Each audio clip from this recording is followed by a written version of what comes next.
My name is Kaori Hayashi. I'm a professor at the University of Tokyo, belonging to the Graduate School of Interdisciplinary Information Studies, and I'm teaching media and journalism studies. I've been interested in newspapers because I used to work as a journalist, and the current status of newspaper is unfortunately, or how do I say, it's been declining, but so far it's been doing quite well compared with other counterparts in the world.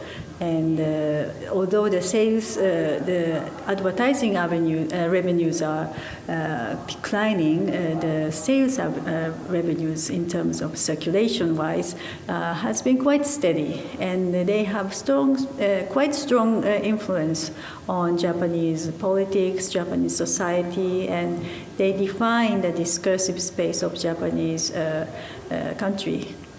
Well, Japan is famously an aging society. It has now, its population is about 120 million, but it is likely to decline under 100 million. So that means that the domestic market is shrinking, which is really a bad news for Japanese newspaper companies. And on top of that, the younger generation, they don't read print newspapers. And according to the survey, for example, only 10% of teenagers read newspaper every day. So, and the outlook is that even if they get older, they wouldn't they wouldn't go back to print newspapers.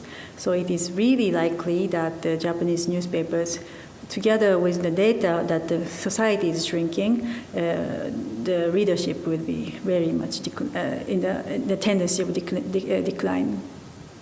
My current project is I'm so to say exploring the materiality of newspapers, which means that if we talk about newspapers, it's about where we used to associate newspapers as print or paper.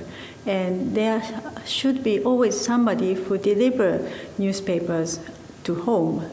And nowadays we talk a lot about online and digitization and so on. And all of a sudden we talk about information networks and the online designers and so on. And now looking back, there are also some people who are in place of these digital online networks. And who are they? And in the Japanese case, they are the deliverers, newspaper deliverers or newspaper boys who had a really important role in bringing news to ordinary household.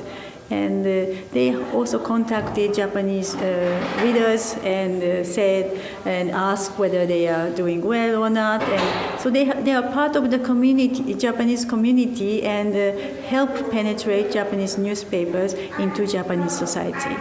And I want to examine what kind of role they had in the Japanese journalism.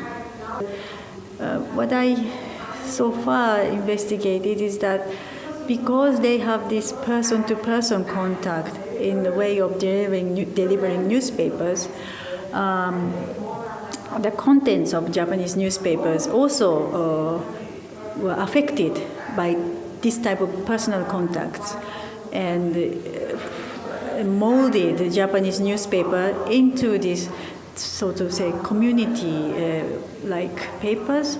And even Japanese newspapers, which are selling like 10 millions or 8 millions, it's a big mass national newspapers, they have sort of a very personal components or more community components, and that's quite important in thinking about Japanese journalism. And I think this can be also projected to other countries, how journalism is defined or molded in society. And that's also my question, if you want to see it from a comparative perspective.